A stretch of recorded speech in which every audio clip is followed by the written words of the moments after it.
popular, campo e cidade em união, semente sonho, projeto reconstrução.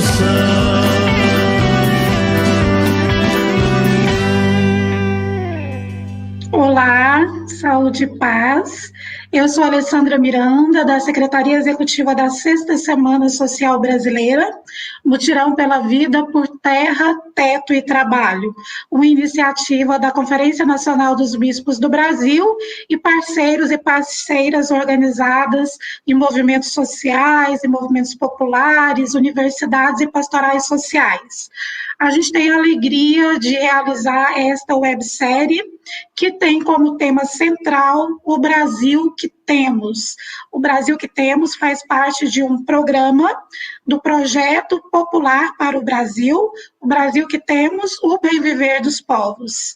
E neste momento nós temos a alegria de convidar a Virgínia Fontes, historiadora, pesquisadora e professora da Escola Nacional Florestan Fernandes, que vai nos ajudar, que vai bater um papo com a gente sobre o Brasil que temos. E assim a gente, então, te acolhe com muita alegria e gratidão, Virgínia. Eu que agradeço, Alessandra. Olá a todos, todas e todes. É uma satisfação estar aqui, embora o momento que a gente viva seja um momento muito difícil, e a luta por terra, teto e trabalho é uma luta fundamental, é uma luta histórica no Brasil e no mundo, assim como a aspiração ao bem viver de todos, porque não há bem viver se não for bem viver de todos. De todos, para todas, né, Virgínia? Exatamente. Virgínia, eu queria iniciar com uma pergunta, assim, geral, uma pergunta geradora, né? Nesta conjuntura em que estamos, que você mesmo já dizia aí para a gente, né, o quanto ela é desafiante, de uma realidade política, econômica, religiosa, cultural, com vários desafios e muitos elementos em que nós somos chamadas a buscar as resistências populares. No Brasil que temos, quais são as violações e quais são as resistências populares que você percebe mais efetivamente hoje nessa conjuntura? No início desse processo que a gente está vivendo, eu comecei a listar, mas são páginas e páginas e páginas de tragédias sucessivas. Talvez a mais grave, eu começo por ela, seja exatamente a ascensão de um governo protofascista, de um governo com tendência fascistizante. E isso vem principalmente desde o golpe de Estado de 2016, mas se aprofundou brutalmente nas eleições de 2018, com ameaças e milicianização crescentes desde a eleição, que na atualidade vem armando capangagem, sobretudo de proprietários, e o que é mais grave, estreitando os laços de proximidade entre essa capangagem, as Forças Armadas e as polícias, e recentemente o próprio presidente da República endossou a existência de um exército paralelo, próximo e amigo desses grupos fascistas. Isso faz com que a gente tenha tido um verdadeiro genocídio durante a pandemia, especialmente contra os povos originários e negras, Brasil afora. Faz com que a gente tenha uma devastação ambiental numa escala inacreditável, não só através da generalização da mineração, principalmente com grandes grupos econômicos e todos os crimes ambientais que promove, mas também através da expropriação de camponeses, de ribeirinhos, de povos originários, indígenas, e do uso generalizado de venenos e de agrotóxicos que vem envenenando não só a comida que a gente come, mas as águas. Pesquisa recente no Brasil mostra que das 500 principais cidades do país, todas elas têm a água da torneira contaminada por agrotóxicos os mais variados. Varia um pouco a quantidade de agrotóxicos em cada cidade, mas na minha cidade essa essa contaminação é absolutamente brutal e ninguém sabe como limpar a água desses venenos.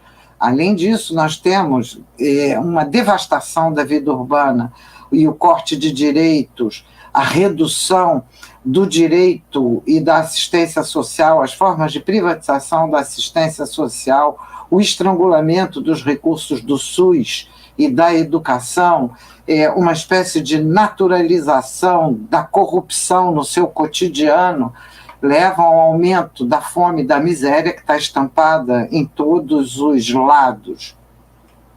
E um elemento que eu acho que é dramático, que é uma divulgação constante de mentiras e de meias-verdades, que de alguma maneira procura naturalizar o horror no qual nós vivemos.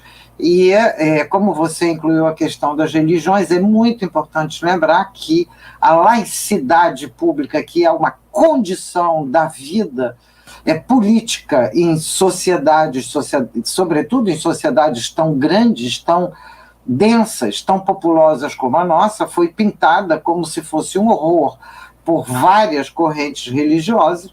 Disso deriva um cinismo moralizante. Cinismo porque o que eles pregam não é o que eles fazem, mas isso significa censura, significa negacionismo científico, significa oportunismo econômico, uma vez que se trata de se apropriar de recursos públicos que deveriam ser para todos e, sobretudo, para os mais necessitados e que vão sendo derivados para determinados grupos, e sem falar da aproximação estreita com o empresariado da religião dos Estados Unidos, principalmente no âmbito daquilo que se chama teologia da prosperidade. Bom, portanto, é quase interminável o rol dos horrores. Há muita resistência, há muita luta, mas ainda mais dispersa e solta e ainda não conectada como precisamos que seja.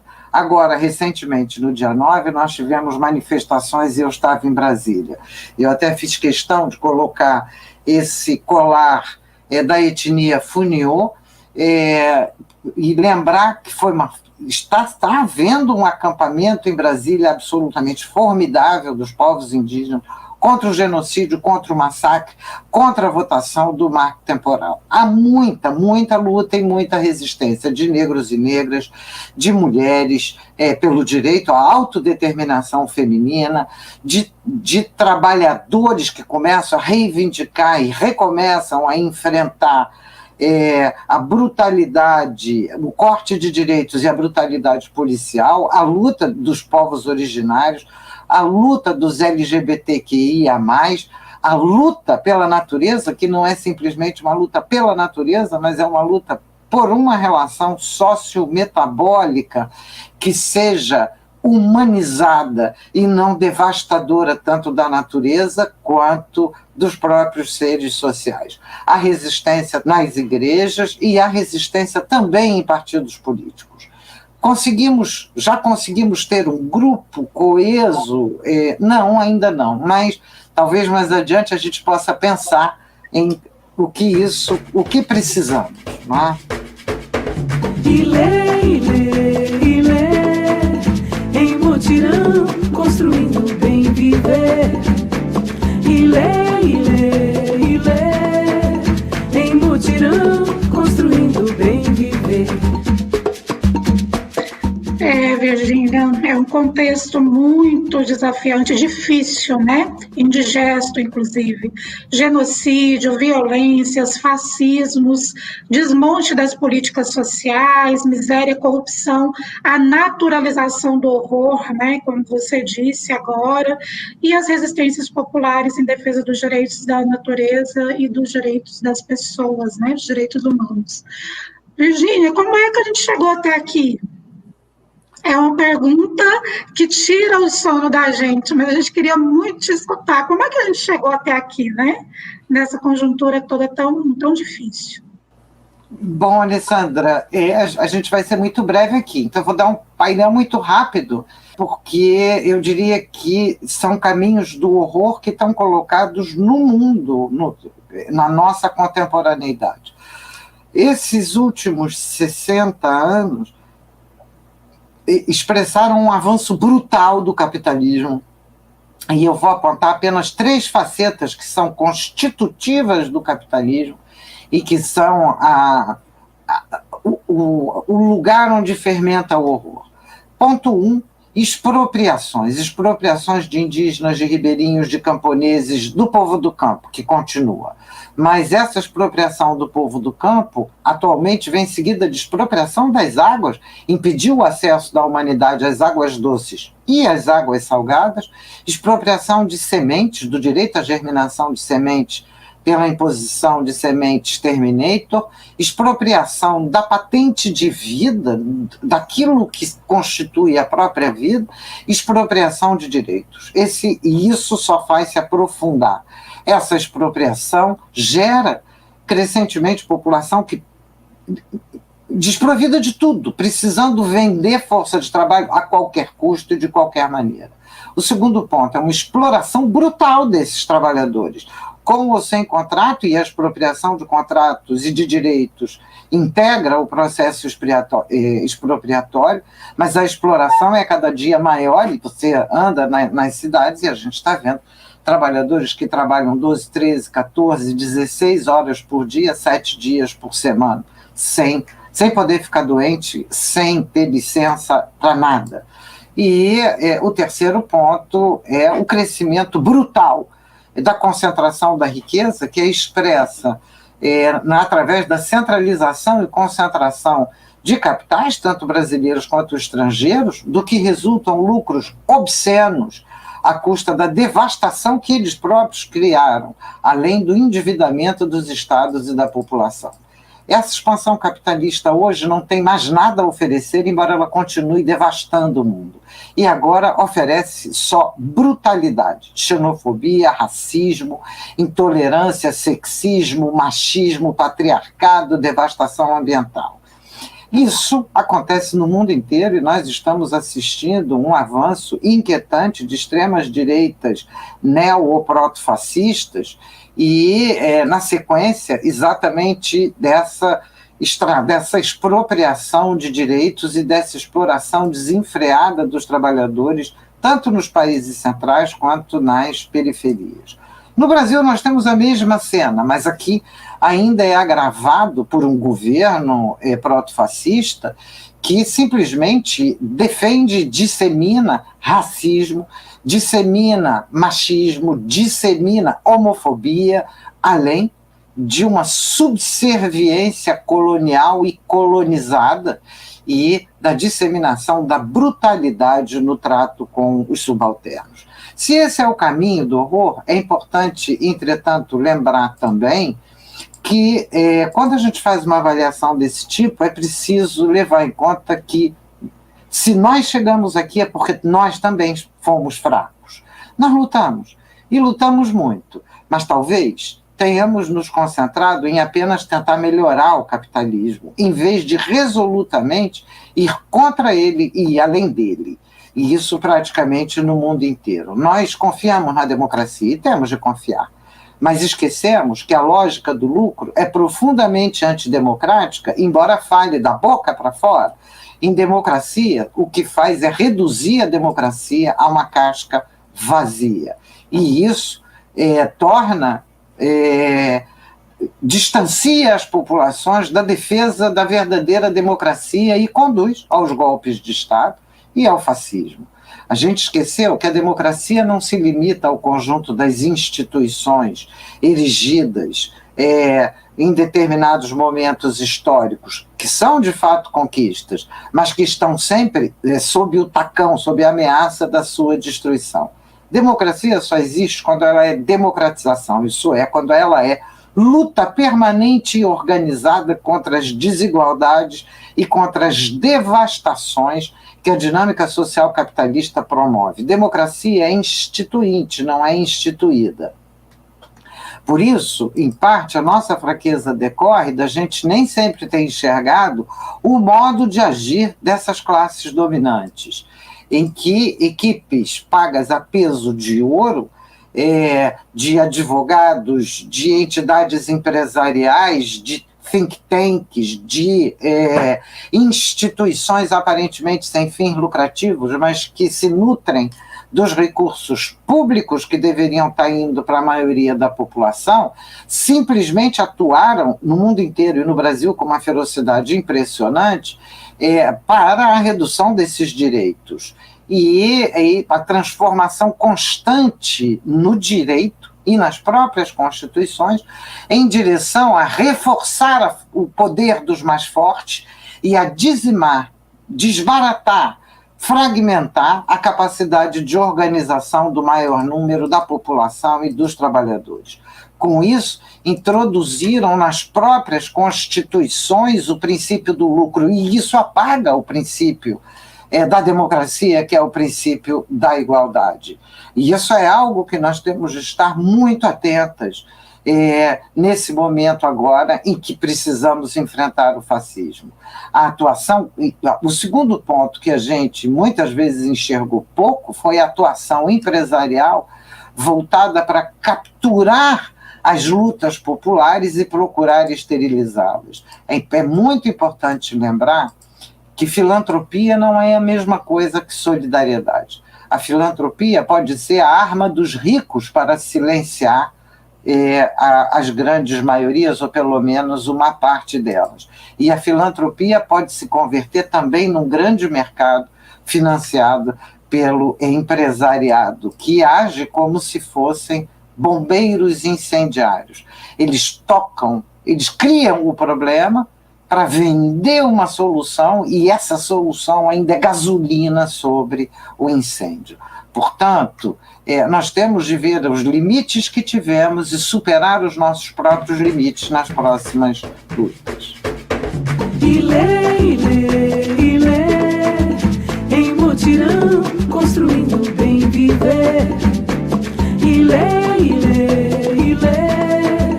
Em mutirão, construindo o bem viver. Virgínia, e é neste tempo e neste lugar que nós precisamos de sair daqui, né? Sair dessa complexidade, mas tão objetiva, tão dramática que a gente vive.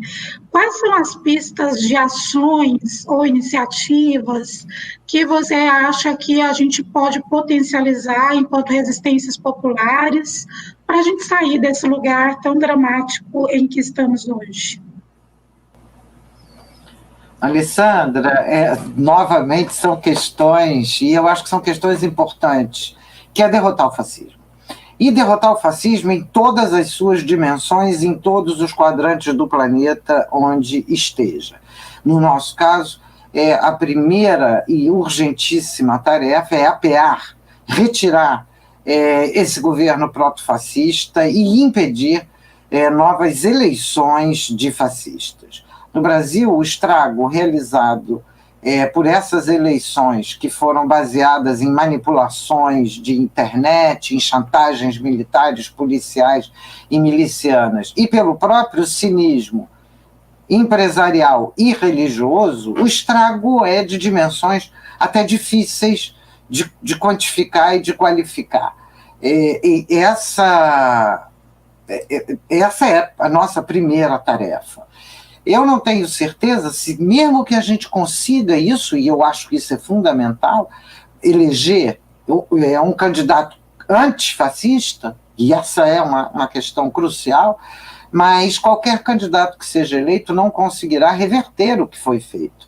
E nós teremos de ir muito longe nesse enfrentamento para superar não apenas a devastação que foi feita, mas para construir talvez uma nova Constituição para além dos limites dessa que nós estamos vendo ser rasgada todos os dias pelo bolsonarismo, pelos militares, pelos milicianos, por certos grupos parlamentares nutridos a peso de ouro, novamente, com os recursos públicos, e talvez, quem sabe, ir além dela numa grande mobilização popular.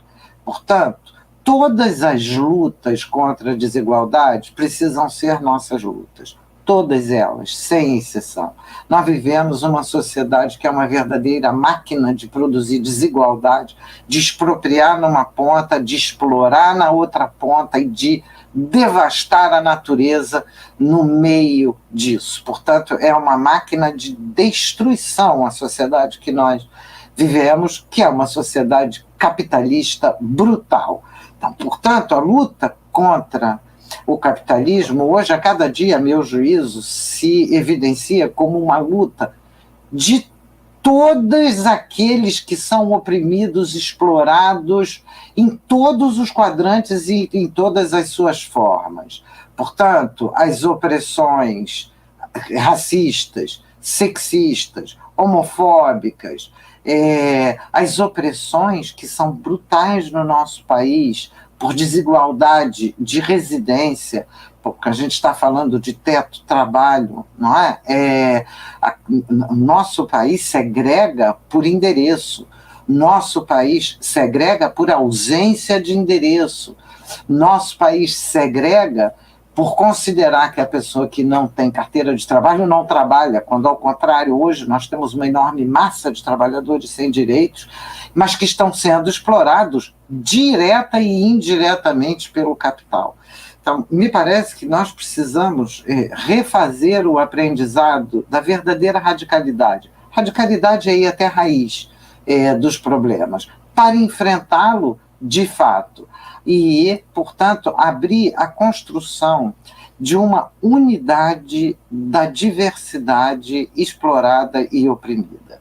Essa não pode, não será mais uma imposição, me parece, de uma linha única, mas a capacidade de que as diversas lutas possam se escutar, possam falar entre elas, mesmo que cada luta, como a luta feminista, ou a luta LGBTQI+, a luta ambiental, a luta indígena, essas lutas, todos esses são trabalhadores, portanto, luta dos trabalhadores atravessa todas as lutas. Que essas lutas sejam a cada dia mais radicais, no sentido de ir à raiz dos problemas, e mais permeáveis a escutarmos uns aos outros para enfrentar o drama que ameaça não apenas as nossas vidas imediatas, as nossas específicas, mas ameaça hoje o conjunto da humanidade, e nós sabemos a situação em que estamos com o aquecimento global e o risco que estamos vivendo, e na atualidade é um risco enorme, por não pararmos a máquina de destruição. Então, estamos diante realmente de grandes desafios, mas eu tenho muita convicção de que as contradições expressas na expansão do capitalismo exasperam, mostram-se na pele, fazem a gente sentir na própria pele a necessidade do enfrentamento. E ao começar esse enfrentamento e escapando das tendências a uma certa corrosão do caráter feita pelo empresariado, nós consigamos, de fato, ir além e construir um outro país e, espero, um outro mundo. Virgínia, as ações, elas necessitam de uma urgência, de uma emergência, de um vigor, né? De uma capacidade de pensar, de organizar, de articular, de fazer processos sólidos de formação. E a gente te agradece imensamente, porque a gente entende que esta reflexão sobre o Brasil que temos, ela não termina aqui, mas ela já vem de outros espaços, perpassa pela gente, né, pelos processos da Semana Social, e precisam de avançar nessa radicalidade que você traz, né, que é da raiz, né, dos problemas, das questões, para a gente também dizer do Brasil que queremos o bem viver dos povos.